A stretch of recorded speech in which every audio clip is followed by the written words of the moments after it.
Tu nous gardes, tu nous protèges. Le narcisse Saran, Alpha, Oméga. Hier tu étais, aujourd'hui tu es, demain tu seras. Ton règne n'a point de fin. Tu veilles sur nous dans nos moments forts. Tu veilles sur nous-mêmes dans notre faiblesse. Oh Jésus, alors que nous ne sommes même pas conscients que tu veilles sur nous, mais ta houlette nous guise. Tu nous frayes le chemin là où notre intelligence ne peut pas entrer.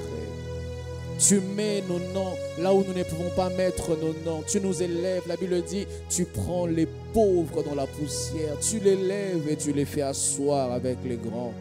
Toi, les dieux faiseurs de rois, tu n'as pas peur de nous élever pour ne pas être égal à toi. C'est un bonheur pour toi de nous voir élevés. Oh Dieu de grâce, merci pour tes plans qui se réalisent dans nos vies. Merci pour tes plans qui se réalisent dans cette église. Que ta présence croisse en ce lieu. Que ton onction croisse en ce lieu. Donne-nous de prêcher sous un ciel ouvert. Donne-nous la capacité par le Saint-Esprit de libérer les mystères de Dieu ce matin. Ô Dieu de grâce, que ta parole soit libérée avec force, puissance et vie. Convainc le cœur, Saint-Esprit. Impacte les destinées. Transforme les vies. Nous établissons ton règne ce matin en ce culte. Atteins tes buts, tes objectifs en ce culte. Au nom de Jésus-Christ, nous avons ainsi prié et reçu. Amen. Nous acclamons le Seigneur. Gloire à Dieu. On va reprendre nos places, s'il vous plaît. Je vous salue au nom de Jésus-Christ de Nazareth.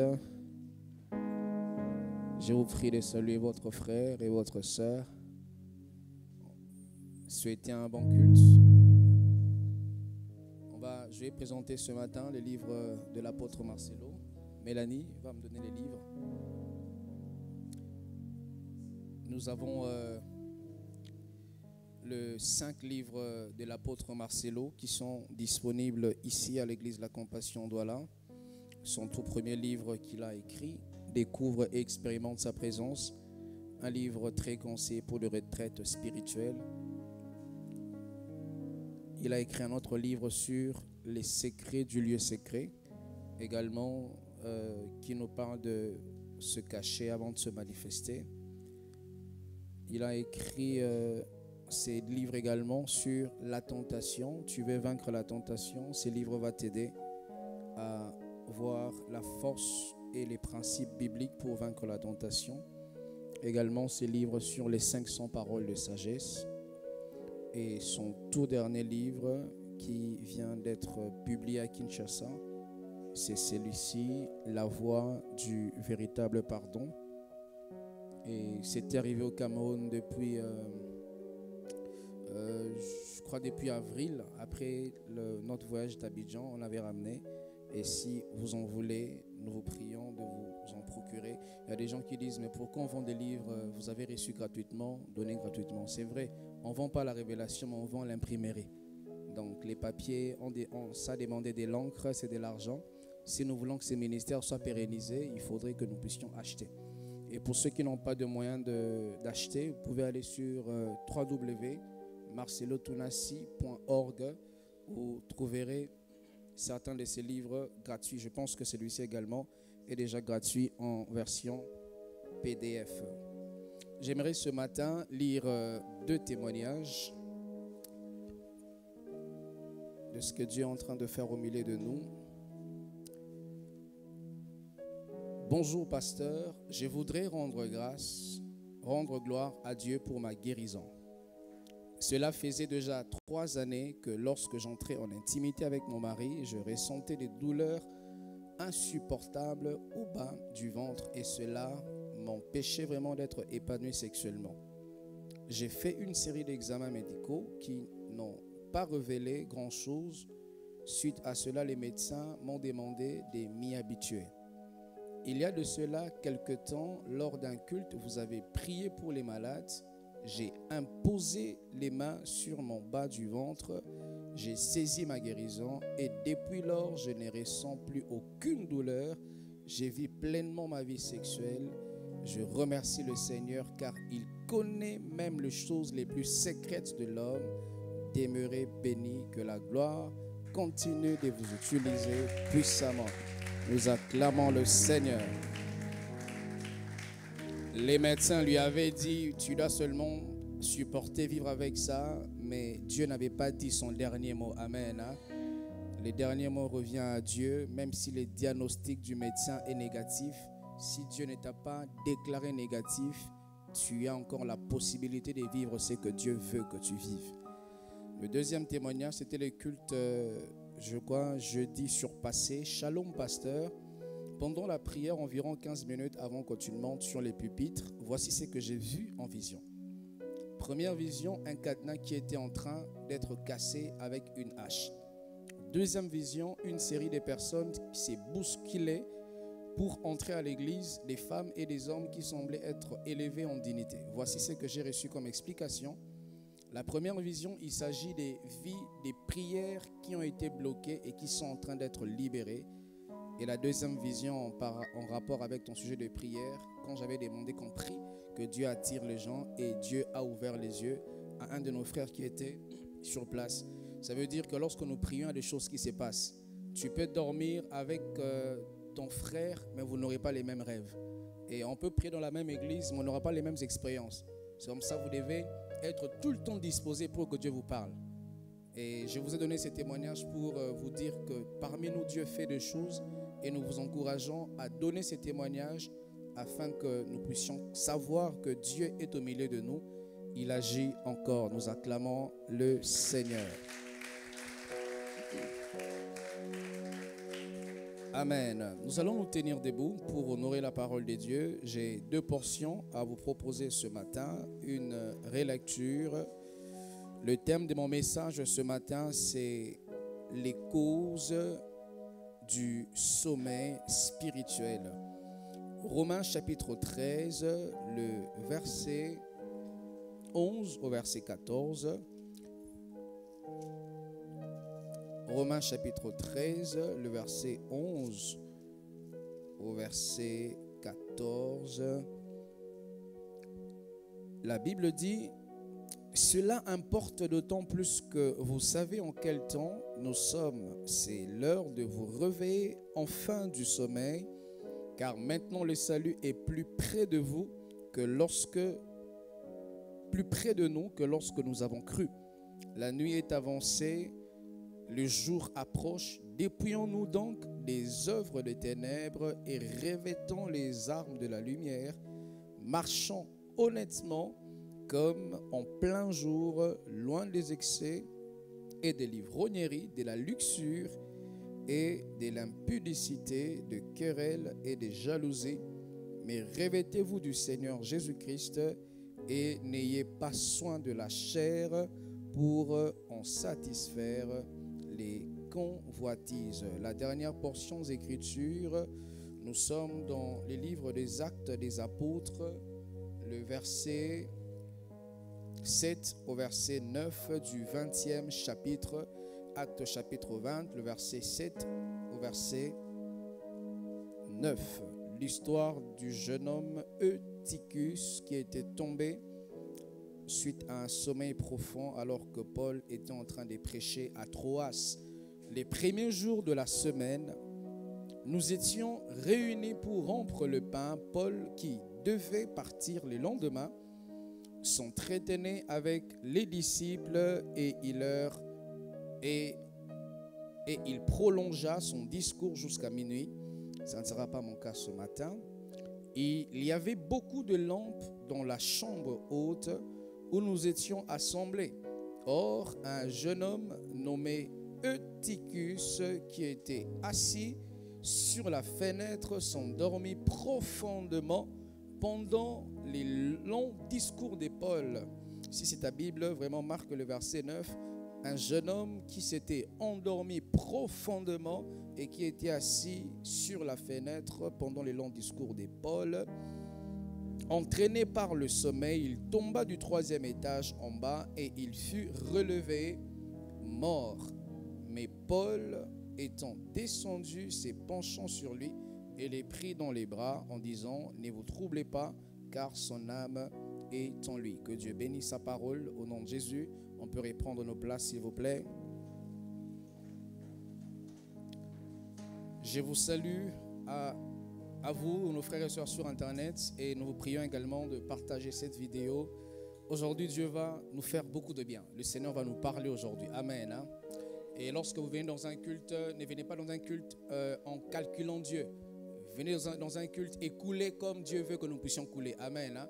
Vous avez vu au début de ces cultes, il y avait une onction d'adorer Dieu. Il y avait un besoin de répandre nos cœurs dans la présence de Dieu.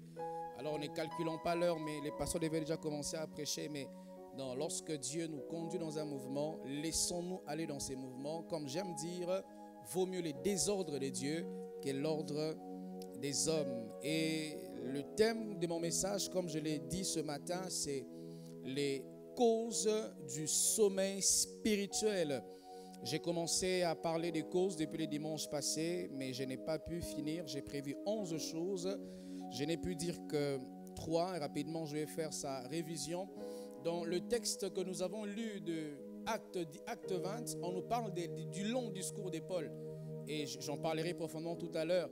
Paul, lorsqu'il parlait à un jeune homme qui n'a pas supporté, il s'était endormi profondément et par la suite, il était tombé du 3e étage. Et malheureusement, la mort s'en était donc suivie. J'ai dit premièrement que la première cause, que la séduction et l'attraction du péché était une grande cause ou un agent causal de tout sommeil spirituel. Et lorsque on nous présente les péchés par la chair, par le diable, par l'ennemi, par les hommes qui travaillent pour Satan, on ne nous montre que les côtés charmeurs, on ne nous montre que les côtés attrayants, on nous montre que les côtés magnifiques, les côtés positifs. Et lorsque nous sommes séduits par les péchés et nous sommes attirés par ces péchés-là, et les péchés ont un côté anesthésiant, comme je l'avais dit les dimanches passés, ça veut dire lorsque tu es frappé par la séduction du péché, tu es attiré par la séduction du péché, tu es anesthésié par la force du péché. Et certaines personnes, à cause de ces côtés anesthésiants du péché, vont même plus loin pour subir les côtés paralysants du péché.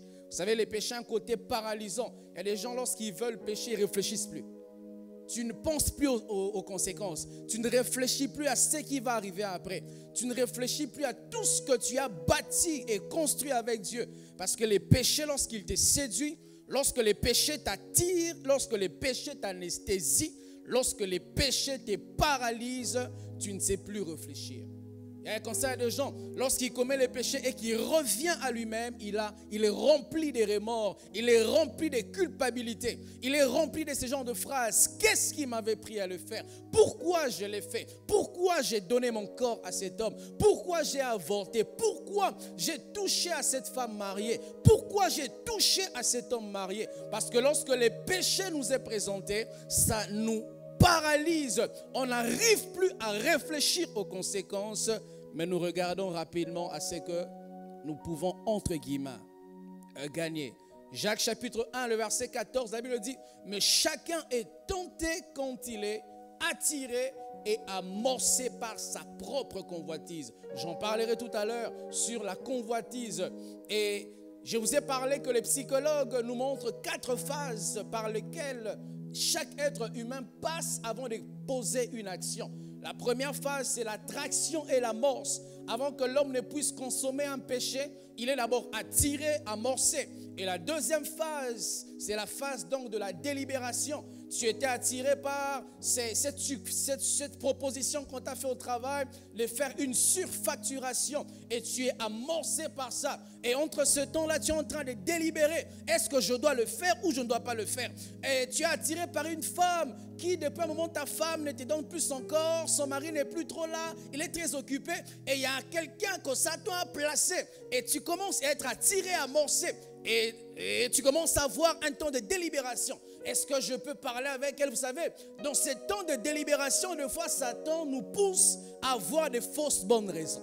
Il te dit, non, je ne veux pas l'aimer, juste être ami avec cette femme. Non, je ne veux pas vraiment mentir, mais je veux dire une demi-vérité. Non, je ne veux vraiment pas mentir, mais ça va me sauver ces mensonges. Vous voyez, c'est un moment de délibération où Satan commence à vouloir t'affermir dans cette mauvaise décision, et il commence même à te donner les versets bibliques. Et certains me disent, tu penses que les pasteurs ne les font pas? Tu penses que les hommes de Dieu ne les font pas? Tu penses que... Non, les hommes de Dieu ne sont pas les modèles parfaits. C'est Jésus-Christ qui est le modèle parfait.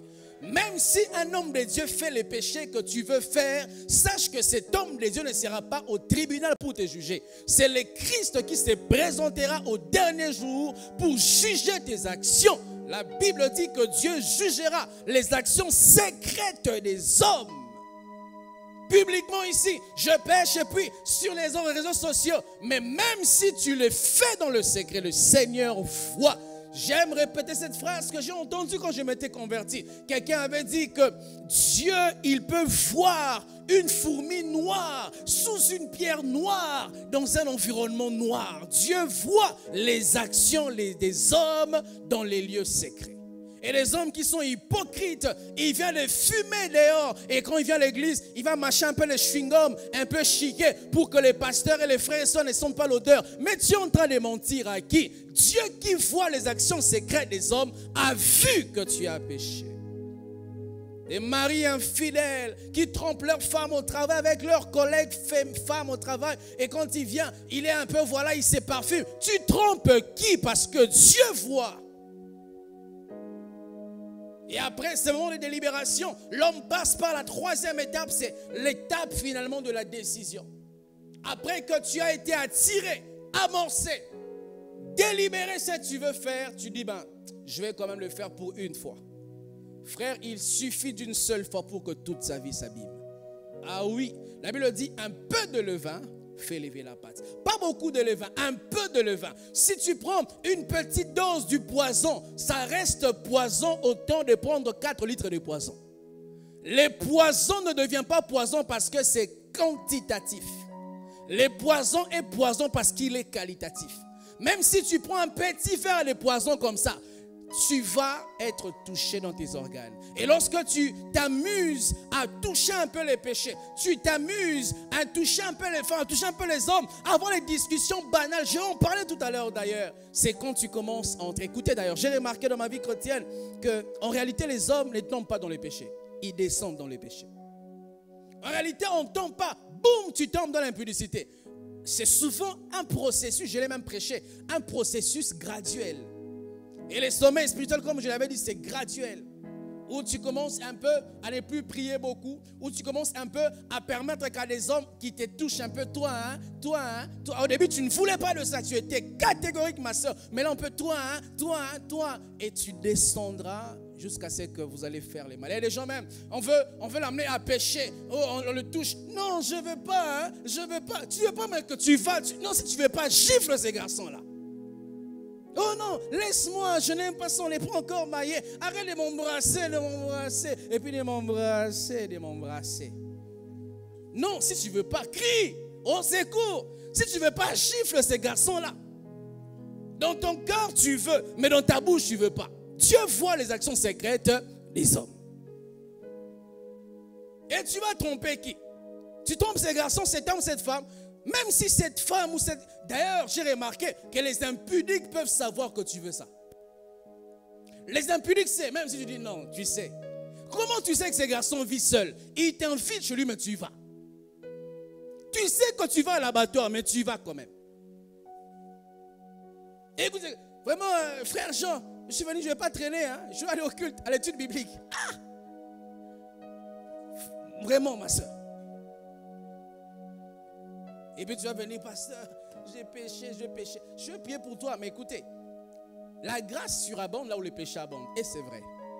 Mais ce n'est pas parce qu'il y a la surabondance de la grâce qu'il faut enlever les côtés de la... Comment je peux le dire? Des côtés de... Comment je peux dire? Des côtés de... Comment on appelle ça? Des côtés du contentement, voilà. Ce n'est pas parce qu'un véhicule a une roue de réserve qu'il faut aller crever son pneu. Ce n'est pas parce qu'il y a une grâce pour te purifier que tu dois aller crever ton pneu. Si tu vas aller crever ton pneu, ça va crever. Et oui, tu as une roue de réserve, tu iras chez un Michelin. Mais sache que le temps que tu ailles dans la course, tu es disqualifié. Les gens vont te dépasser, tu finiras en retard à ta course. C'est comme ça, le péché a un côté retardateur. Les gens qui se lancent dans le péché, ils sont toujours en retard dans leur destinée. Tu vas dire, non, pas je me suis marié, mais tu t'es marié, comment? Non, mais pasteur, voilà, j'ai quand même ma famille, mon foyer. Mais à quel prix as-tu eu ces foyers-là? Et la quatrième et la dernière étape des actions, c'est la commission. Tu as attiré, amorcé, tu as délibéré, tu as pris la décision, ensuite tu as commis. La deuxième cause dont j'ai abordé le dimanche passé, c'est le manque de vie de prière. Le manque de vie de prière est une cause du sommeil spirituel. Je ne parle pas ici du manque de la prière. Je parle ici du manque d'une vie de prière. Je ne parle pas de la prière que nous faisons avant de manger. Oh Dieu bénit ces repas. La prière que nous faisons avant de dormir. Oh Dieu bénit mon sommeil. La prière que nous faisons chaque matin. Je ne parle pas de ces prières religieuses-là. Je parle d'une constance de la vie de prière. De la même manière que tu as une constance dans ta vie sanitaire, tu te laves le matin, tu brosses les dents le matin, tu te laves la nuit, tu brosses tes dents la nuit. Une constante. Je parle également de cette constante-là de la vie de prière. As-tu prié cette nuit? Hier avais-tu prié? Comme je vous ai toujours dit, je m'efforce à toujours prier. Même si je ne veux pas prier avec toute mon énergie comme d'habitude, mais je m'efforce à toujours prier. Même si j'avais beaucoup travaillé, même si je suis fatigué, comme mon heure de prier arrive, je m'efforce de répondre à l'invitation de la prière. Et les gens se plaignent facilement, tu es en train de retomber dans le même péché. Ton cas est devenu récidiviste. Tu es en train de retomber dans le même péché. Et tu te plains. Et même Satan te dit à l'oreille que voilà, toi tu ne peux pas vaincre ces péchés. Non, mais il faut faire une introspection parce que tu n'as pas une vie de prière. Tu ne pries pas suffisamment. Tu es comme une plaque électrique qui de temps en temps on le branche. Ça sera abîmé un jour. Si tu veux que ta plaque électrique reste toujours en bon état, tu dois constamment brancher cette plaque-là à la source. Et si tu veux que ta vie aille bien sans tomber dans un sommeil spirituel, tu dois constamment être connecté à la source qui est Jésus. Les chrétiens, ils pensent qu'à Jésus dimanche. Regardez, dimanche passé, c'est tout plein ici, tout plein. Mais regardez. Et quand je venais, je vois les gens avec leur tenue, ils vont faire le sport. Et quand ça barde, ils viennent à l'église. Dieu n'est pas corruptible, mes frères. Dieu, on ne le corrompt pas. La Bible dit, c'est qu'un homme aura semé, il le moissonnera. Vous voulez avoir une délivrance de la part de Dieu, mais est-ce que vous accordez du temps à ces dieux? Vous voulez que Dieu intervienne dans vos problèmes, mais est-ce que Dieu trouve sa part dans votre vie? Les gens qui ne prient qu'à l'église, et voilà même comment ils prient à l'église. Quelle qualité de vie de prière. Au début, il commence, il est concentré, à genoux, prosterné, mais au bout de 5 minutes, tu ne peux pas croire que c'est ses frères, c'est cette sœur qui était enracinée il y a 5 minutes. Comment il est distrait, mais quelle contradiction, quel paradoxe. Incapable d'adorer Dieu seul. Si déjà tu ne peux pas prier seul, tu ne pourras pas prier en public. Parce qu'en réalité, la vie de prière en public n'est que les overflows de ta vie de prière en secret. La vie de prière, l'adoration publique n'est que le débordement de la vie que tu as en secret avec Dieu. On est comme des bois qui sont allumés chacun de son côté. Si on nous met ensemble, il y a un plus grand feu. Maintenant, toi, tu viens bénéficier d'un plus grand feu alors que tu n'es pas allumé. Et tu n'es pas seulement un bois qui n'est pas allumé, tu es un bois qui n'est pas sec, là, comment on dit ça? Un bois mouillé. Même si on veut t'allumer, on n'arrive pas à t'allumer. Tu es un bois mouillé. Tu vois la prière étrange pour toi. Pour toi, prier, quand un frère dit j'ai prié 4 heures, j'ai prié 5 heures, j'ai prié 10 heures, tu vois ça étrange. Écoutez, un poisson vit naturellement dans l'eau parce qu'il a la nature qui lui permet de vivre dans l'eau. Un chrétien prie naturellement. Si tu n'arrives pas à prier naturellement, tu as un problème de ta conversion. Soit tu vis dans le péché et ta vie du péché est repoussée par la sainteté de Dieu, soit carrément tu as un problème dans ta vie chrétienne. Comment tu ne trouves pas la capacité de prier 1 heure devant Dieu? 1 heure seulement. Mais la même personne peut être veillée devant la télévision durant 2 heures, devant Netflix, devant 4 heures, YouTube 5 heures. Mais la même personne est incapable de tenir 1 heure devant Dieu. Tu es malade spirituellement. Ah oui, tu es malade spirituellement. Et sache que si ta maladie perdure, il y aura une imputation qu'on va faire dans ta vie. Matthieu 26, le verset 41, la Bible dit, veillez et priez afin de ne pas tomber en tentation. Ah oui, mes frères, la tentation existe. Je vous ai dit que la tentation est une sollicitation que l'ennemi te propose afin de répondre à un besoin de la chair pour t'éloigner de la voie du Seigneur. Et lorsque Satan te sollicite un mal, tu ne peux pas résister à cette sollicitation qui est la tentation si tu n'es pas suffisamment bâti dans la prière. On va te solliciter demain à la magie, à la Rose-Croix. Un truc que j'ai appris, Lions Club. On va te solliciter demain. On va te solliciter d'être lesbienne, homosexuelle. Il y aura, voilà la communauté là qui va venir vers toi pour te solliciter. Un jour, tu vas être élevé. On va te solliciter pour avoir un certain poste. Il faut accepter de corrompre, de compromettre ta foi. Je bénis Dieu pour ces messieurs. Un joueur sénégalais, je crois. Je ne sais pas s'il est chrétien ou pas. Mais pour lui, bravo. Bravo pour lui. Bravo pour lui. Bravo pour lui. Bravo pour lui. Il y a des gens, ils n'arrivent pas à défendre leur foi parce que tu n'as pas les racines dans la prière. Tu es un chrétien cultivé en serre. Tu connais ça? Ça veut dire que tu n'es pas cultivé vraiment dans le sol proprement dit. Mais on a créé une forme de sol artificiel. Donc ton sol est limité parce qu'au fond, il y a une dalle, il y a un béton. Les jours qu'on vient te déraciner, tu n'as pas de racines. Il y a des chrétiens cultivés en serre comme ça. Une tentation, tu cèdes. Une tentation, tu cèdes. Un problème, tu cèdes. Une maladie, tu appelles. Les pasteurs n'est pas Dieu. Les pasteurs n'est pas Jésus. Je peux m'endormir quand tu m'appelles. Mais si tu apprends à prier Dieu toi-même, Jésus est toujours disponible. Et les églises, les faux pasteurs, je veux dire, qui ont compris cette faiblesse du pasteur, ils aiment bébériser les fidèles. Il faut que je prie pour toi. Il faut, j'ai reçu une sœur l'autre fois. Elle m'a dit, je suis allé voir un messager. Il m'a regardé, il m'a dit que j'ai tellement de problèmes que mon cas, il faut beaucoup de prières. Ça, c'est de la psychologie. Quand tu dis qu'il faut beaucoup de prières, il va seulement faire, il va accepter. Et les pasteurs, les faux, j'allais dire, ils ont compris ça. Et ils commencent à manipuler les fidèles. Parce que les fidèles, nous ne savons pas prier nous-mêmes. Oh, ne savez-vous pas cet adage célèbre qui dit, au lieu de me ramener tous les jours les poissons, apprends-moi à pêcher. On est tout le temps de dire, pasteur, impose-moi les mains. Les mains du pasteur ne sont pas les mains de Dieu. Tu peux être en contact direct avec Dieu directement. La Bible dit, lorsque Christ est mort à la croix, le voile du temple a été déchiré. Cela veut dire que nous avons tous accès au Saint de Saints.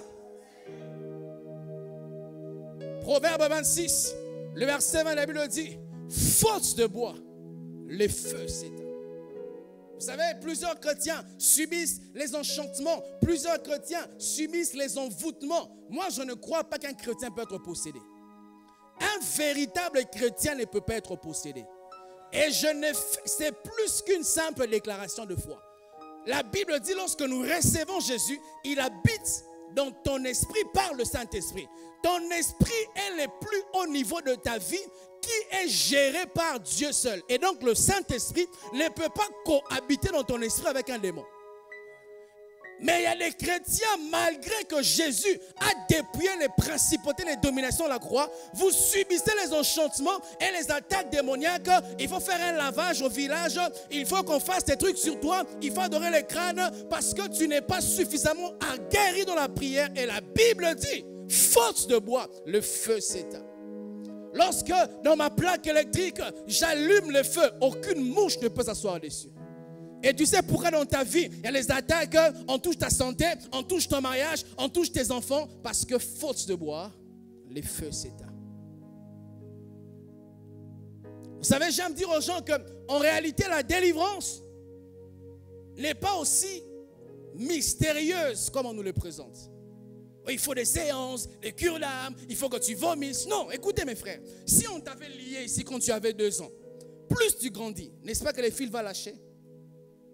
Plus tu grandis dans la prière, plus tes liens vont tomber. Tu n'as même pas besoin qu'un pasteur t'impose les mains. Plus nous connaissons Dieu, plus nous connaissons qui nous sommes. Plus tu connais qui est ton Père, plus tu connais quels sont tes droits. Plus tu connais où tu es positionné, plus tu peux savoir que dans ma position, aucun boy, aucun bandit ne peut m'atteindre.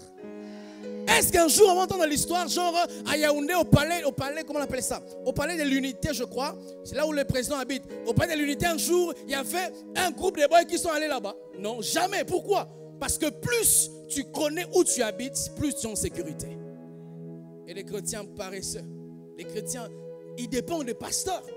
Une fois, une femme m'a appelé depuis Belgique, 2 heures au téléphone, 2 heures. Et même quand je voulais la faire comprendre, elle ne voulait pas comprendre tout ce qu'elle voulait que je prie pour elle. Ah. Troisièmement, je vous ai parlé, voilà, du péché qui a côté attractif. J'ai parlé du manque de vie de prière. Et quand tu perds la vie de prière, tu deviens vulnérable à l'ennemi. Lorsque tu te déconnectes de Dieu, ta vulnérabilité se manifeste. Il demandait à Adam, dans Genèse 3, le verset 4 à 5, la Bible dit, alors le serpent dit à la femme, vous ne mourrez pas.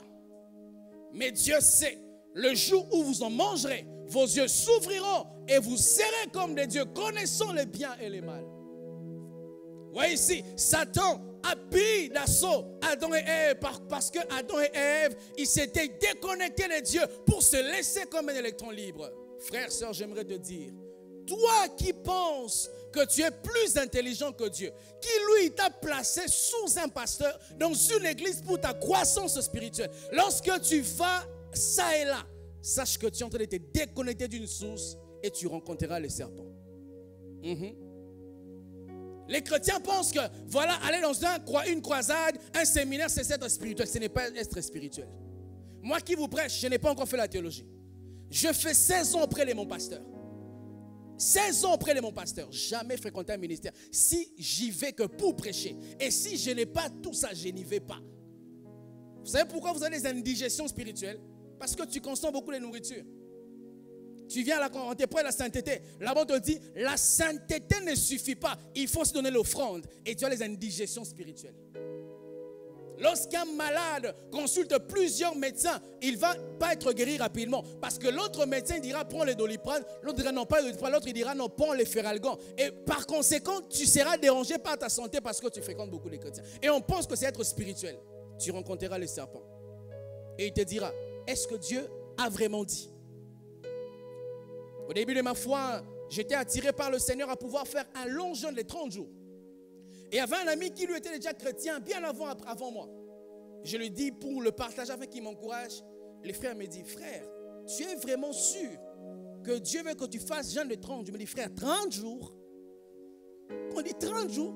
C'est comme si le voile est tombé de mes yeux. 30 jours? Et je ne l'avais pas fait. Parce que j'ai rencontré un serpent. Il me dit, Dieu a-t-il vraiment dit? Dieu a-t-il réellement dit? Et Satan a tellement emballé Ève et Adam. Il les a tellement séduits et ils ne réfléchissaient plus aux conséquences. Vous ne le savez peut-être pas, ou sinon vous le savez, je vous l'informe. Ou je vous le rappelle. Que l'homme a été créé pour vivre, pas éternellement, mais il avait en lui une certaine immortalité. Parce que Dieu est le seul éternel. Mais l'homme avait un côté immortel en lui. Si vous lisez la parole, vous allez vous rendre compte que la Bible a dit l'homme était mort, Adam, à 930 ans. Parce qu'il avait cette largesse-là. Mais quand l'homme a péché, la corruption a commencé à réduire ses années. Lorsque nous péchons, nous réduisons la grâce que Dieu nous a donnée. C'est comme un pneu qui est crevé. Même si tu roules, il y aura 100 mètres, 200 mètres, tu vas te stopper. Et Adam un jour s'est stoppé à cause du péché. Troisièmement, je parlais de la gestion de la gloire, la gestion de la richesse, la gestion de l'élévation. Les changements de nos conditions sociales peuvent également être une cause du sommeil spirituel. Je ne suis pas en train de dire que l'élévation est un péché. Je ne suis pas en train de dire que la richesse est une mauvaise chose. La gloire n'en est pas une. Mais la mauvaise gestion de la gloire, la mauvaise gestion de la richesse, la mauvaise gestion de l'élévation peut nous conduire à nous endormir spirituellement. Je nous ai lu le dimanche passé, 2 Chroniques 26, le verset 16 de la Bible dit: mais lorsque Osias fut puissant, son cœur se leva pour le perdre. Il pécha contre l'Éternel son Dieu et il entra dans le temple de l'Éternel pour brûler les parfums sur l'autel. Vous voyez, la Bible dit que tant que Osias, il n'était pas encore élevé, son cœur était attaché à Dieu. Mais lorsqu'il fut puissant, son cœur se leva. Lorsque vous deviendrez puissant, compassion, lorsque Dieu rendra de nous une église, fera de nous une église puissante, qu'allons-nous devenir? En tant que pasteur, lorsque Dieu me lèvera, est-ce que j'aurai un trône ici comme un petit Dieu? Lorsque Dieu me lèvera, qui je deviendrai? Lorsque Dieu vous donnera ce que vous recherchez, les business que tu vas voir être étendus, comment tu deviendras? 1 Roi chapitre 11, je vous ai lu ça. La Bible nous parle de l'histoire de Salomon. Lui qui était un homme, il était tellement élevé que les hommes apportaient les présents et les présents. Mais malheureusement, dans le chapitre suivant, la Bible dit que Salomon, lui qui était élevé, que les hommes apportaient les offrandes parce qu'ils voyaient Dieu en lui. Salomon a commencé à prendre des femmes étrangères.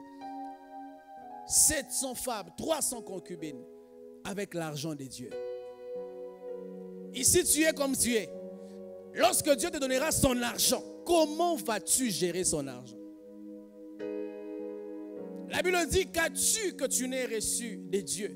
Et si tu l'as reçu de Dieu, pourquoi t'es rendu orgueilleux? Pourquoi? Deutéronome chapitre 8. J'aimerais lire ces versets. Le verset 7 au verset 14. Écoutez ce que Dieu est en train de dire. On a envie de dire: mais Dieu, vraiment tu me soupçonnes à faire le mal. La Bible dit dans le verset 14, le verset 7 du verset 7 au verset 14 de Deutéronome chapitre 8, la Bible dit ceci: car l'Éternel ton Dieu va te faire entrer dans ton pays, le pays de cours d'eau, de sources et de lacs, qui jaillissent dans le vallée et dans les montagnes, pays de froment d'orge, de vignes, de figuiers et de grenadiers, pays d'oliviers et de miel. Voilà un très beau tableau de ce que Dieu va faire à la compassion, de ce que Dieu va faire dans vos vies. Oh, je vous dis la vérité, Dieu le fera. Et ce que Dieu va faire dans quelques années ici. Il y a des gens même que Dieu va vous prendre comme des échantillons pour vous élever, afin qu'il nous fasse voir ce que nous deviendrons demain par ta vie. Et Dieu dit: pays où tu mangeras du pain avec abondance, où tu ne manqueras de rien. Oh Dieu, amène-nous à un niveau où on ne manque de rien.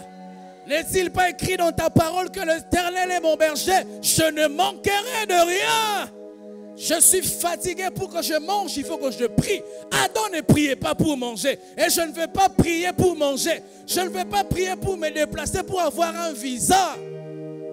Et la Bible va plus loin pour dire: pays dont les pierres sont de fer et les montagnes duquel tu tailleras de l'airain. Écoutez maintenant le verset 10. Lorsque tu mangeras et te rassasieras, tu béniras l'Éternel ton Dieu pour les bons pays qu'il t'a donnés. Ah, le verset 11. Garde-toi d'oublier l'Éternel ton Dieu. J'ai envie de dire à Dieu: mais Seigneur, tu me soupçonnes pourquoi? Qui t'a dit que quand tu me feras entrer dans ces pays-là, je vais t'oublier? Mais Dieu connaît les cœurs de l'homme. C'est comme une mère qui dit à une jeune fille: fais attention avec les garçons. Même si la maman n'est pas prophétesse, elle a l'expérience. Elle sait voir le chemin que tu suis, ma fille. Ça va te conduire à ta perte. Et Dieu dit, après qu'il a peint ces beaux tableaux, il dit: garde-toi d'oublier l'Éternel ton Dieu, au point de ne pas observer ses commandements, ses ordonnances, ses lois que je t'ai prescrits aujourd'hui. Je peux vous dire, mes frères, qu'il y a des gens, après que Dieu les ait bénis, ils ont oublié d'observer les commandements. Ils ont oublié qu'aujourd'hui, dimanche, il y avait culte. Lorsque je m'étais converti, je pouvais venir à l'église sous la pluie. Je n'avais pas de voiture, sous la pluie. Et quand on arrivait au culte, dans un culte comme celui-ci, les gens qui ont des voitures, ils gardent leur voiture à la maison pour que ça ne se mouille pas. Et nous qui n'avons pas de véhicule, on venait. Et maintenant là, Dieu m'élève, j'ai des véhicules. Quand il pleut, je dis, je ne viens pas. Parce que la route, elle est boueuse. Garde-toi d'oublier l'Éternel. Garde-toi. Lorsque je ne touchais que 100 000 francs CFA, je paie ma dîme. 1 million, je paie ma dîme. 4 millions, je paie ma dîme. Et lorsque Dieu fait les moyens Dangote, je ne paye plus ma dîme. Garde-toi d'oublier les commandements de Dieu. Lorsque tu n'as qu'un petit business, où chaque semaine tu n'as que 100, 150 000, ou voilà par mois 100 000 francs, et là tu es fidèle parce que tu veux appliquer les ordonnances de Dieu. Et quand Dieu commence à t'élever, Dieu te dit, garde-toi. Il dit, lorsque tu verras multiplier ton gros et ton menu bétail, s'augmenter ton argent et ton or, s'accroître tout ce qui est en toi, garde-toi d'oublier le Seigneur. Le Seigneur ici, en fait, il n'est pas en train de menacer l'homme. Il les rassure, il lui dit, ton richesse va s'accroître, mais garde-toi. Il dit à l'homme, tu vas avoir un accroissement de ton or, mais garde-toi. Et le verset 14, la Bible dit, prends garde que ton cœur ne s'enfle et que tu n'oublies l'Éternel ton Dieu qui t'a fait sortir du pays d'Égypte, de la maison de servitude. Oh, je prie que Dieu rappelle encore à Israël qu'il y avait en Égypte qu'il avait tué. Je prie que Dieu fasse défiler dans l'esprit de quelqu'un la vie que tu avais avant d'avoir la vie de gloire que tu avais maintenant. Je prie que Dieu fasse défiler dans l'esprit de quelqu'un lorsque tu ne mangeais que le tapioca et aujourd'hui tu es assis sur les grandes tables, que Dieu te rappelle ça. Et même des gens qui n'avaient pas de vêtements, il aspirait seulement à ce qu'un frère lui offre un seul t-shirt. Mais aujourd'hui, tu es en train de jeter les habits, tu jettes la nourriture. Je prie que Dieu fasse défiler dans ton esprit ce que tu étais en Égypte, où tu priais, Seigneur, donne-moi seulement un pain. Tu ne demandais pas beaucoup à Dieu. Seigneur, donne-moi seulement 50 000 francs CFA pour mon loyer. Et qu'il y a des gens qui en touchent. J'ai reçu une fille, elle me dit, elle paye une maison à 15 000 francs CFA. J'étais choqué de savoir que 15 000 francs, ça peut payer une maison ici. Elle me dit, je suis dans une chambre, dans un quartier quelque part là, je paye 15 000 francs. Je lui ai même dit, si je te rends ça, est-ce que tu vas rentrer chez vous à la maison? J'étais choqué de comprendre que 15 000 francs peut payer une maison de quelqu'un. Et que nous autres ici, on dépense 15 000 francs dans un restaurant. 15 000 francs pour les habits. Mais à quelqu'un qui prie seulement, Seigneur, nous sommes aujourd'hui le 22, je n'ai pas encore 15 000 francs. Garde-toi. Garde-toi. Alors que l'église est en train de prier, de chercher à aller plus loin, on demande les offrandes. Hier, tu as mangé dans un restaurant. Tu as mangé à Maison H. Tu as déboursé 50 000 francs CFA. Mais à Dieu, tu n'apporteras que 500 francs. Garde-toi. Garde-toi.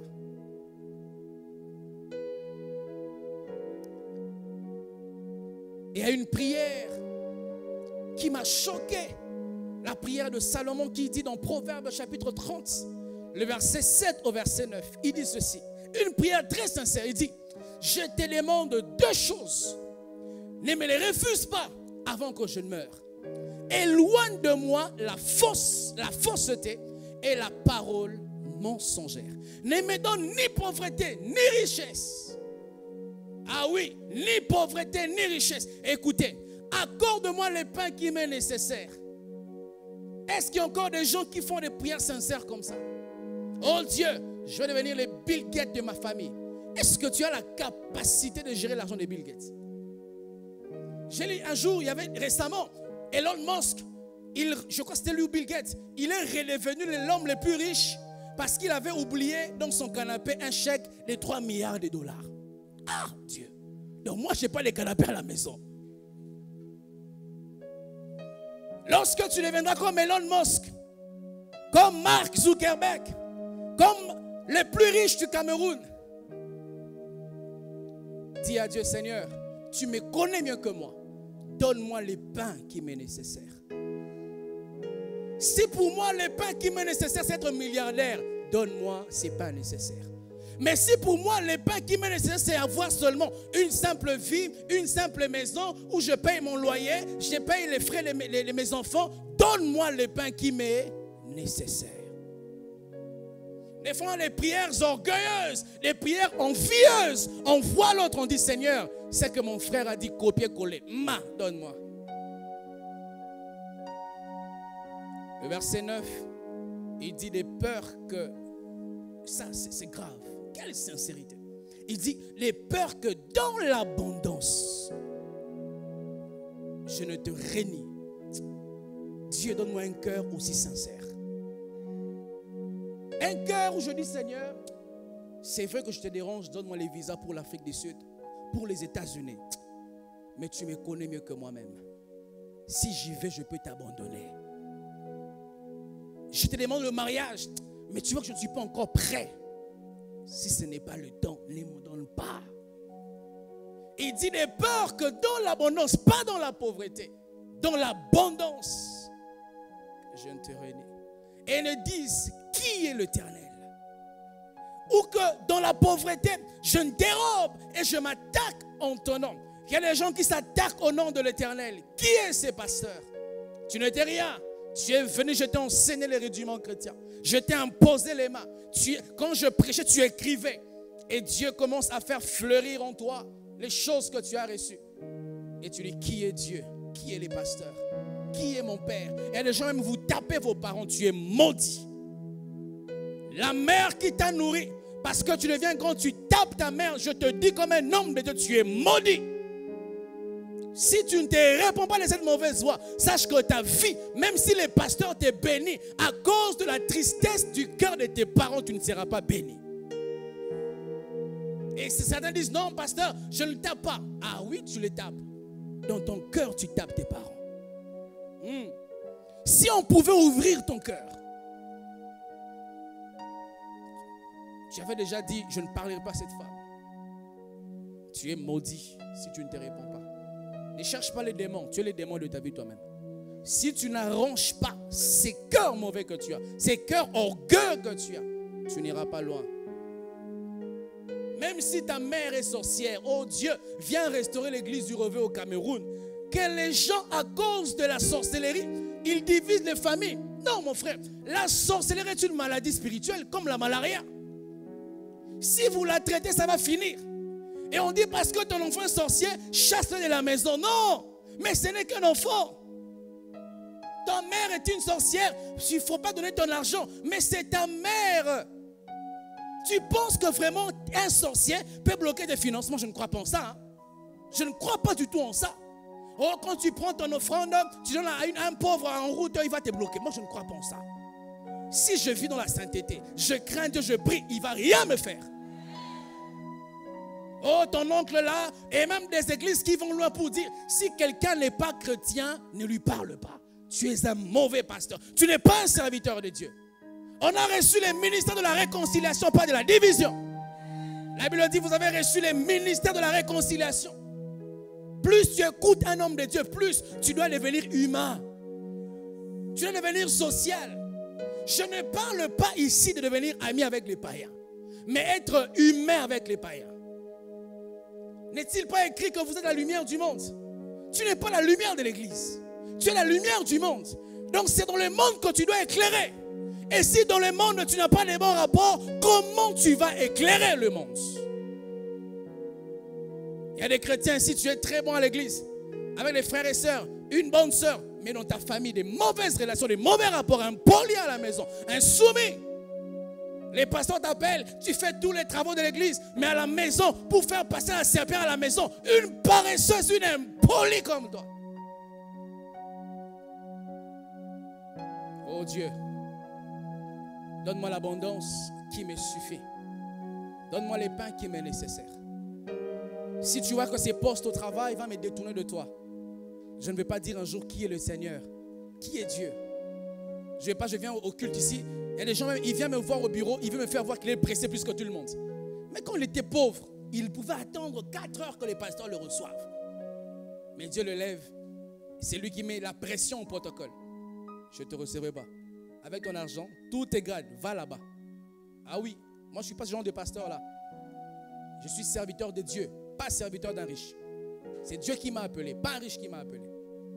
Tu es général, tu es capitaine, tu es ceci, et tu veux mettre tout le monde la pression. Non, tu vas attendre comme tout le monde. L'église c'est l'hôpital. À l'hôpital, un patient pauvre c'est un patient. Un patient riche c'est aussi un patient. On ne va pas privilégier un patient riche parce qu'il est riche. Non, la mort d'un pauvre a du prix également aux yeux de Dieu comme la mort d'un riche. Quatrièmement, pour ce matin, je pense que je vais finir seulement le dimanche prochain. La tolérance, la superficialité et l'orgueil de la vie est une cause du sommeil spirituel. Lorsque tu es tolérant, tu es superficiel, tu es en train de te préparer à la chute, à t'endormir spirituellement. La Bible nous parle un jour d'un homme qui s'appelait David. Et David, lui, qui avait un très très bon parcours avec le Seigneur, au point où Dieu l'a appelé l'homme selon mon cœur. Et en Israël, il y avait la coutume, lorsqu'il y avait la guerre, les rois eux-mêmes allaient en guerre. Et lorsque Dieu a élevé David, lorsque Dieu a élevé le roi, l'homme selon le cœur de Dieu, un jour l'armée ils vont en guerre, David lui n'y va pas. Vous lirez ça dans 2 Samuel 11. Lui il n'y va pas. Et la Bible dit il était sur ses appartements, dans les balcons, il s'est promené. Et c'est quand il s'est promené qu'il a vu une femme qui s'est lavée. Vous savez, il y a des gens... Je vais enchaîner sur ça un jour. Les femmes à ne pas fréquenter. Il y a des personnes qui sont des canons privilégiés de l'ennemi. Ce n'est pas que la personne est mauvaise, mais la personne est tellement naïve qu'elles ne se rendent pas compte que ses actions peuvent causer du tort à l'autre. Des filles qui s'asseyent en écartant les jambes, elles ne se rendent pas compte que je me comporte comme ça, je peux faire tomber quelqu'un. Et les filles, elle a un corps qui est béni. Elle s'habille les habits des enfants de 12 ans. En fait, elle n'a aucune mauvaise intention. Mais elle est juste naïve. Et sa naïveté profite à l'ennemi. Un peu comme des Bathsheba. Bathsheba, tu n'es pas consciente que ta maison est voisine à la maison du roi qui est en étage. Et malheureusement pour Bathsheba, elle était dans une douche à ciel ouvert. Et donc on voyait, je ne sais pas comment on appelle ça au Cameroun, on voyait ça. Et comme je vous ai dit, que généralement le premier regard est accidentel. La ville a regardé accidentellement, il est passé. Il dit, j'ai oublié mon stylo là-bas. Il repasse encore. J'ai oublié mon verre d'eau. Il repasse encore. Finalement, mettez-moi la chaise, je vais prendre l'air ici.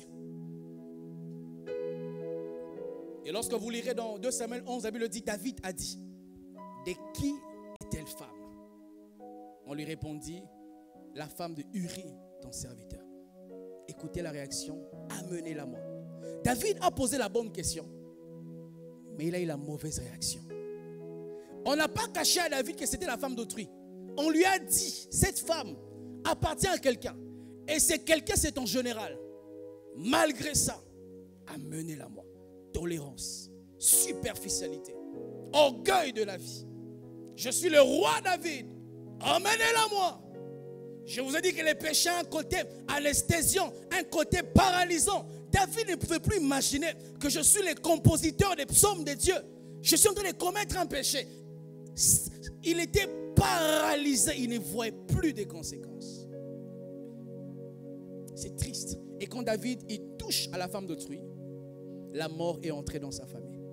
L'inceste est entré. La rébellion est entrée. Sa fille Tamar a été abusée par son propre fils Amnon. Son propre fils Absalom s'est rebellé contre lui. Son propre conseiller Achitophel s'est rebellé contre lui. David commence à fuir, le grand roi, il commence à fuir à cause de quoi? À cause de la tolérance, de la superficialité et de l'orgueil de la vie. La tolérance que tu as peut te coûter cher demain. Je t'ai dit, moi, je ne parlerai jamais au-delà des 22 ans avec les sexes opposés au téléphone. Tu avais dit ça dans les principes. Mais où en es-tu avec tes principes aujourd'hui? Lorsque tu clôturais l'année 2021, tu disais, cette année, je vais craindre Dieu. Cette année, aucun homme ne va me toucher s'il ne m'a pas épousé. Cette année, je vais embrasser aucune femme. Mais où en es-tu aujourd'hui? Qui ne t'a pas touché? Quelle main n'a pas touché ton corps? Quel yeux n'a pas vu ton corps, ma soeur? Quelle bouche ne t'a pas embrassé? Tolérance, superficialité. Juge chapitre 16, de verset 20. On nous parle de ce grand roi, de ce grand juge qui s'appelait Samson. Son nom veut dire petit soleil. Dieu l'avait suscité dans la famille de Manoach, voilà dans Juge chapitre 13, pour qu'il soit celui qui va délivrer Israël de la main des Philistins. Et lorsque cet enfant naît, beaucoup de principes, les rasoirs ne passera pas sur sa tête, il ne prendra pas les boissons fortes. Et plus tard dans Juge 16, c'est lui qui ne pouvait pas toucher à l'interdit. Il commence à toucher à l'interdit. Il était défendu pour un naziréa comme lui, de toucher même à un cadavre. Et quelque part, le grand Samson, il touche un cadavre de lion. Il prend du miel, il donne à ses parents. Et plus tard dans Juge, chapitre 16, le verset 20, les grands libérateurs, ils commencent à jouer un peu avec une femme d'Élila. Et il dort sur sa cuisse. Et la Bible dit ceci. Elle dit alors, les Philistins sont sur toi. Samson, il se réveilla de son sommeil. Et il dit, je m'en tirerai comme les autres fois. Et je me dégagerai. C'est triste la fin. Il ne savait pas que l'Éternel s'était retiré de lui. Un pasteur qui blague avec les femmes, il ressort au bureau, il touche les sœurs, il touche. Il y aura un jour, on va t'attraper. Un professeur qui malmène les étudiantes, pour avoir les points, il faut coucher avec moi, il faut ceci. Il y aura un jour, on va te tendre un piège. Un homme de Dieu, un frère superficiel, il parle des choses bizarres avec des sœurs qui ne sont pas mariées au téléphone. Il y aura un jour, on va te faire un screenshot. Il y aura un jour, on va enregistrer ton appel. Toi qui envoies ta nudité à ta fiancée, à ton fiancé parce qu'il est loin, et tu demandes des corps, il y aura un jour, tu vas oublier les destinataires. Je vous dis les choses vraies, mes frères. Dans ce monde où l'Internet est une forêt qu'on ne gère pas, vous vous amusez à voir des nudités comme ça. Et que des filles qui ont perdu tout leur honneur, toute leur personnalité, parce que tu as aimé un homme aveuglément, tu lui envoies des choses et on retrouve ta photo dans les groupes des réseaux sociaux. Superficialité. Soyez honnêtes envers vous-même. Il y a des gens, tu sais que ces derniers temps, cette soeur de l'église commence à me faire des choses. La soeur ne sait pas, mais toi-même tu sais. Frère, sois sincère envers toi-même. Sépare-toi de cette soeur-là. Moi, quand j'étais célibataire, je faisais les cures d'âme à l'église. Il n'y avait que des femmes qui venaient me voir, beaucoup de femmes. Hey, j'ai dit un jour, je ne reçois plus. Demandez à ma femme, j'ai dit, je ne reçois plus. J'ai fait des jours et des jours, je ne recevais plus. Parce que comment donc vous voyez que moi, les délits là, il y a personne comme ça, tu n'es pas. Oh non, quand on vous dit, vous dites que je gère. Je maîtrise. Tu sens vraiment que c'est dans ton cette soeur. Et toi là, tu es là dans le shalom, alléluia. On va rentrer ensemble aujourd'hui. Est-ce que tu as le temps? Je peux venir te prendre. On va aller au culte. Tu passes pas les choses religieuses, mais tu sais qu'au fond de toi, tu es attiré par un homme, une soeur, un frère. Tolérance, superficialité. Ce que je vous dis, c'est très capital, mes frères. Si vous le négligez, ça va sortir en vous. Et ça vous causera du tort un jour. Sachez que la Bible dit dans Jacques 1 que chacun de nous est attiré et amorcé par sa propre convoitise. Ne te trompe pas. Tu t'es chroné, tu sais que tu es attiré par une fille. Tu es attiré. La pauvre, quand elle dort, il y a quelqu'un qui est dans son Facebook en train de fouiller les photos, Et la pauvre, elle fait des cauchemars au nom de Jésus. Et il y a toi les démons qui l'attaquent. Les frères démons, démoniaques le frère. Et le frère, il fait des fausses couches. Comment on appelle ça? des couches de nuit. Là, elle ne comprend pas. Pasteur, prie pour moi aussi, je ne comprends pas. Alors qu'il y a un démon à l'église, un frère. Une démon, une sœur. Vous fantasmez. Il y aura un jour, les Philistins viendront sur toi. Tu vas dire non, je vais supprimer. Vous savez, les WhatsApp, quand tu supprimes, ça ne supprime pas ailleurs, vous savez ça. Chez toi, on va te dire c'est supprimé, mais là-bas, ce n'est pas supprimé. Comment tu vas me regarder, mon frère? Tu m'envoies vraiment à moi. Et tu écris, je t'aime aussi, mon amour. Tu mets le nom sœur X. Et ça tombe chez moi, les pasteurs. Tu vas me dire quoi? Et j'ai remarqué que lorsqu'on pêche, quand on n'est pas brisé, on n'est pas sincère, on est entraîné par mentir encore. Oh non, pasteur, je disais à ma petite soeur, je connais ta petite soeur, elle ne s'appelle pas ça. Oh non, ma cousine qui est à Boya. Ah, frère. Lorsque tu es dans la superficialité, tu vas dormir spirituellement. Je vais finir par là. Je suis étonné, Papa Vidal, de voir comment les gens ici blaguent avec les corps. Comment les gens ont une facilité à se toucher. Donc mon frère, ta collègue de service que tu touches là, c'est ta cousine de 2 ans. Hein? Tu vas dans une fête, un chrétien dans une fête, les filles sont habillées d'une manière et le frère est là avec son verre. Alléluia, shalom, gloire à Dieu. Donc toi tu vois rien. Non, si tu es à côté d'un frère, demande-le, tu vois rien. Non mais c'est sérieux là. Toi tu vois rien. Oh non pasteur, comme je le vois, c'est comme des âmes que je dois seulement gagner. Ah.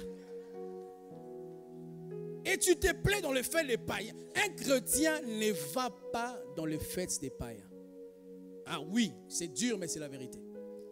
Même si c'est pour la famille, tu peux y aller par diplomatie, mais on ne traîne pas. Je vais, je vous embrasse, je vous donne les cadeaux, je m'en vais. Mais les chrétiens, ils restent là. Mais comment dans cette fête on danse pas? Qui dit ça, un chrétien? Et puis on dit, frère, on fait pas quoi? Mais non, on loue pas Dieu, pourquoi on loue? Ah, frère. Superficialité. Rappelez-vous, mes frères, les gens qui tombent, en réalité ne tombent pas, ils descendent. Lorsqu'on abandonne les péchés, on l'abandonne en gros, mais on le récupère en détail. On devient un peu permissif, un peu tolérant. Moi, je veille sur moi. Toute ma vie, ma femme connaît. Toute ma vie. Mes mots de passe, Gmail, mes codes, tout. Mais quand on commence à dire je maîtrise, c'est quand tu commences à être amorcé par quelqu'un. Ta femme pouvait t'aider. Toi, tu dis je maîtrise. Ton pasteur pouvait t'aider, mais toi, tu dis non, je maîtrise. Je finis par cette histoire. Un jour, dans une école, il y avait un jeune garçon qui est à l'école du dimanche, comme nos enfants qui sont là-bas. Toute sa vie, il avait craint Dieu. Et un jour, il y avait une fille de sa classe qui commençait à tenter ces garçons. Et malheureusement, pour ces garçons, il avait des mauvais amis qui lui ont dit, ça c'est un penalty qu'on a enlevé les gardiens. Donc ça veut dire que tu ne peux pas rater. Et le frère, il va voir son pasteur pour lui dire, pasteur, je vais aller pécher aujourd'hui, mais je veux que tu pries pour moi. Il y a des gens comme ça, ils demandent à Dieu pardon pour les péchés qu'il n'a pas encore commis. Seigneur, en décembre, je vais t'abandonner, mais pardonne-moi déjà. Et le pasteur, il était déçu, mais un garçon modèle, tu as toujours craint Dieu. Et il dit non, pasteur, écoutez sa raison. Il y a les autres de mes amis, quand ils témoignent, moi je n'ai pas de témoignage, ils disent j'étais ceci, Dieu m'a délivré. Je dis cela. Moi je n'ai rien fait, pasteur. J'ai aussi dit, pasteur, j'étais impudique et Dieu m'a délivré. Ah! Il y a des gens qui ont des gros CV, c'est votre passé. Mais les gens qui n'ont pas de CV, c'est aussi ton passé. Et le pasteur dit, bon voilà, je vais quand même prier pour toi. Et il prie, il fait une prière bizarre, il dit, Seigneur, je bénis ton fils qui t'a toujours craint. Je prie que quand il va commettre ces péchés qui sont ta présence et ton onction. Et puis il a dit, dites amen. Il a dit, oh pasteur, amen comment? Une prière maudite comme ça. Et le frère, il va, quand il se marie, il dit à son pasteur, c'est à cause de toi que je me suis marié chaste. Frère, je vous en prie, ne soyez pas tolérants. Lorsqu'il y a une petite dose du péché qui vient entrer, une petite dose d'orgueil, où tu commences à te voir au-dessus des autres. La Bible dit que l'humilité vous fasse regarder les autres comme étant au-dessus de vous-même.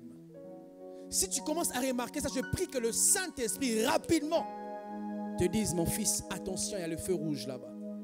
Que Dieu vous bénisse abondamment. Nous nous tenons debout.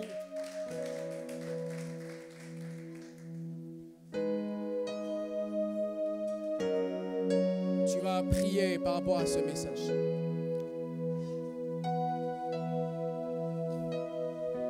Jésus, Jésus, Jésus, tu es élevé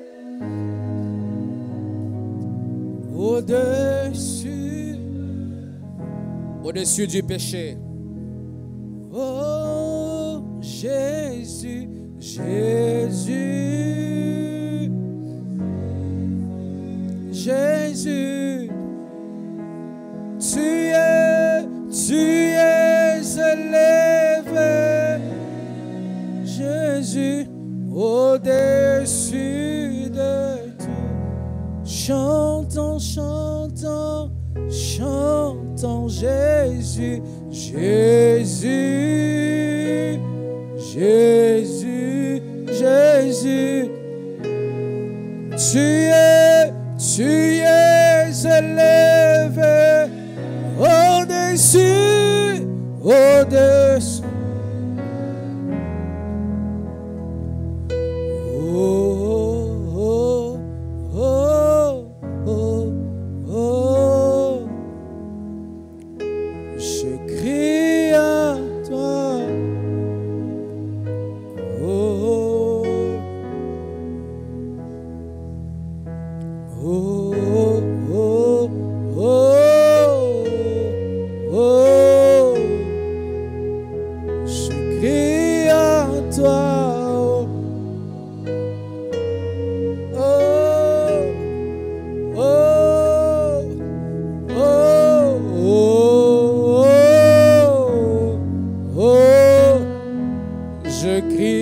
Je crie à toi. Commence à prier, prie, prie. Je suis là. Crie à toi. Prie, prie que Dieu t'épargne de tomber dans ses causes, de tomber dans la tolérance, de tomber dans la superficialité, de tomber dans l'orgueil de la vie, de tomber dans ce piège de manque de vie de prière, où tu as une vie de prière en dents de scie, où tu pries le matin et après 2 semaines tu pries encore la nuit. Dis à Dieu de te garder, de te préserver, que tu ne te retrouves pas dans ces choses.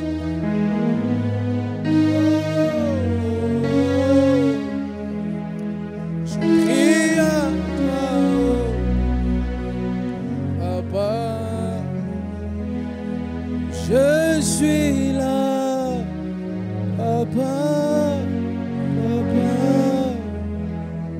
je suis là.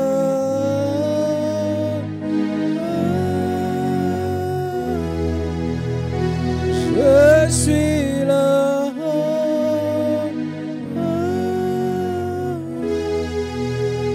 Je suis là,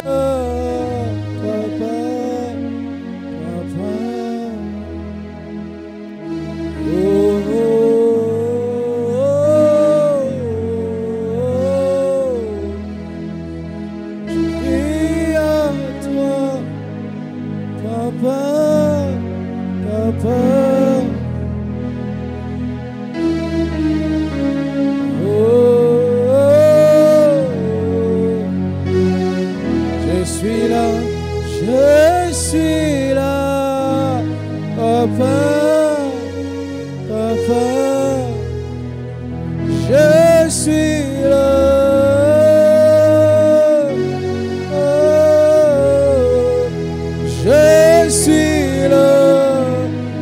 Regarde-moi, je suis là. Oh, je suis là. Papa, Papa, je suis là.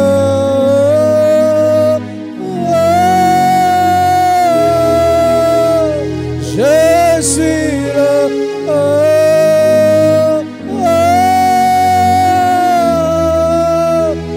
Je suis là.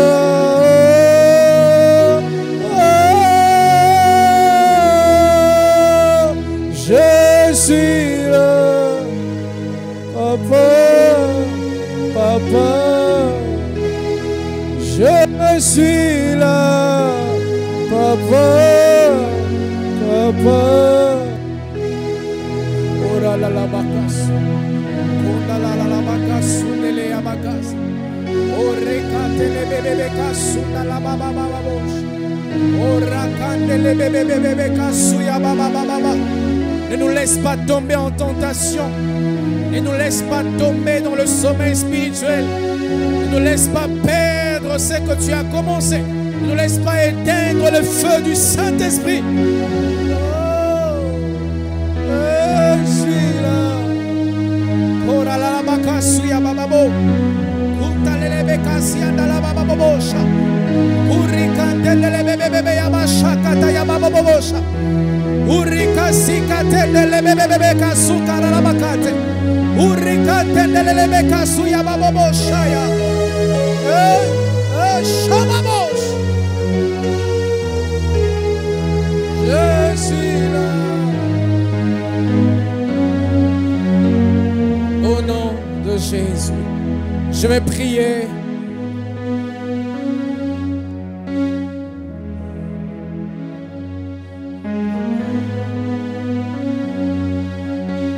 Je vais prier. La Bible dit que lorsque Saül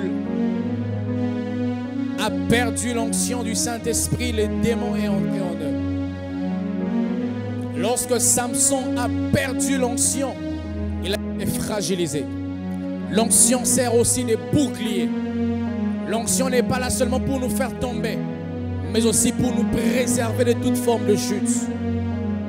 Père, au nom de Jésus, je prie pour mes frères et sœurs, ici, en présentiel, et ceux qui nous suivent en live, ceux qui regarderont plus tard cette prédication. Je prie, Dieu Tout-Puissant, que le Saint-Esprit vienne nous donner la capacité de rester connectés à Jésus-Christ. Que jamais nous puissions nourrir la tolérance, nourrir la superficialité, nourrir l'orgueil de la vie, nourrir les manques de vie de prière, nourrir l'attraction et la séduction du péché. Donne-nous la force de vaincre ces choses. Donne-nous la force de vaincre toute cause du sommeil. Aujourd'hui et pour toujours. Selon qu'il est écrit dans ta parole, tant que tu vivras, nul ne se tiendra devant toi. Au nom de Jésus, nous prions, Seigneur, que le Saint-Esprit élargisse nos esprits et que nous puissions avoir la force de tenir face à toute forme de tentation. Nous déclarons ainsi que nous sommes plus que victorieux par le sang de Jésus-Christ. Nous ne tomberons pas dans le péché. La richesse ne va pas nous éloigner de Dieu. L'élévation ne va pas nous éloigner de Dieu. Nos cœurs ne vont pas s'enfler d'orgueil. La richesse nous rendra plus spirituels. La richesse nous rendra plus humbles. La richesse nous rendra plus dociles. Au nom de Jésus-Christ. Au nom de Jésus-Christ. Je prie que tu nous donnes le pain qui nous est nécessaire. Donne-nous le pain qui nous est nécessaire. En tant qu'église, en tant que pasteur, en tant que fidèle, en tant que mari, en tant que femme, en tant que célibataire, donne-nous le pain qui nous est nécessaire au nom de Jésus-Christ. Père, nous te disons merci. Que ta parole reste gravée et que ses effets soient immédiats. Que l'ennemi ne le vole pas. Au nom de Jésus, nous avons ainsi prié et reçu. Amen. Nous acclamons le Seigneur. Amen. On va reprendre nos places.